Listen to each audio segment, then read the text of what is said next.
Committee Chair on Public Safety, Senator Adolfo Palacios, is concerned about the rash of internal affairs investigations that have been launched at the Guam Police Department, more specifically about the latest one filed this week involving the arrest of an individual named Josh Cruz. As we reported, Cruz filed a counter-complaint against the police department.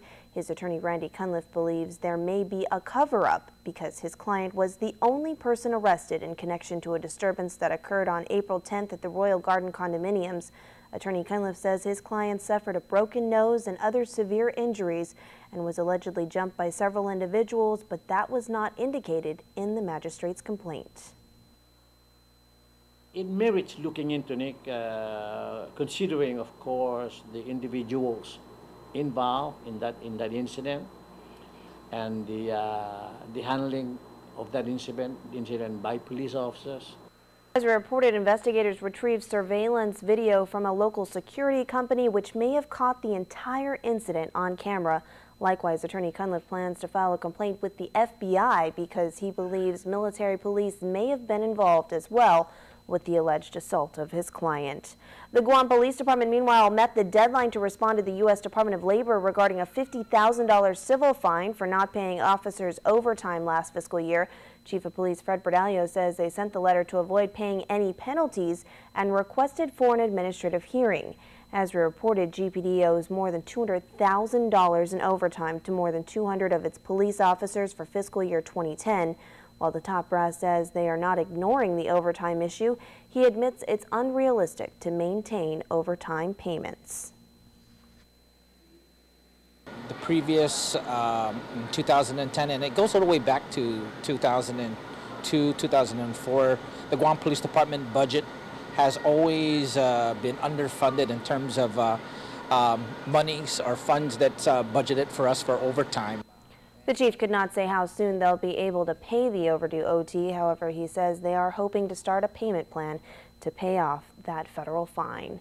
Several bills dealing with the island's law enforcement agencies will go up for a public hearing in the coming days. Bill 110 would establish qualifications for the director of the Department of Corrections, while Bill 130 sets qualifications for the chief of the Guam Fire Department. Bill 152, meanwhile, would make changes to the requirements for uniformed management positions within the police department.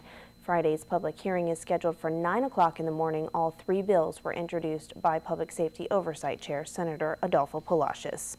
Keeping with legislative news, the Legislative Healthcare Committee is investigating concerns that were raised during a recent confirmation hearing for Guam Board of Medical Examiners nominees Dr. Kia Ramani and Dr. Ronaldo Lim. As we reported, former GBME board chair and Guam Medical Society president Dr. Jerome Landstrom raised allegations that Ramani never should have obtained a license to practice medicine on Guam and that the physician doesn't meet the ethical or truthful standards to be a board member.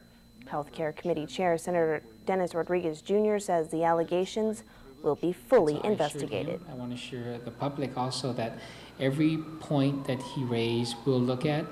We'll of course check the the facts and what he brought up and provide that to the other senators through the committee report. Rodriguez has already conducted a follow-up meeting with Dr. Landstrom and says he intends to meet with the nominees as well to get their responses to the allegations so that the committee report will be fair. The Healthcare Committee Chair is hoping to have the reports completed in time for lawmakers to review before they head back into session next month. In the meantime, both candidates received overwhelming testimony in support of their confirmation. Dr. Landstrom was the only person who testified against their appointments. Well, there have been numerous efforts to attack the uncontrollable stray dog population that's become a problem in almost every neighborhood around the island. While animal control is doing the best it can to catch these canines, the territorial vet has made a few suggestions he knows may not be popular, but he says could be effective. This is a bigger problem than animal control can solve. Each year, the Department of Agriculture's Animal Control Division catches between 4,000 and 5,000 stray dogs around the island. Territorial veterinarian Dr. Tom Poole says the significant jungle area makes it difficult for officials to gauge just how many stray dogs there are, much less to catch them all. While Poole suggests that the long-term solution is to sterilize as many animals as possible, he admits nothing will eliminate neighborhoods from the threat of dangerous dogs. He suggests one technique that's been used in the past when officials rid the island of rabies. One of the techniques that they used to depopulate the dogs was shooting dogs with small caliber, 22 caliber rifles. And they employed military and police marksmen to do that. It wasn't the only technique they used, but it was one of the techniques they used. And no one was injured using that technique. The territorial vet says he suggests having the lethal option only for dangerous canines that have attacked people and continuously managed to evade animal control. I would like to have an option that works to take these animals, off the page somehow. I think headshots with small caliber rifles in the hands of a police marksman is humane and relatively safe.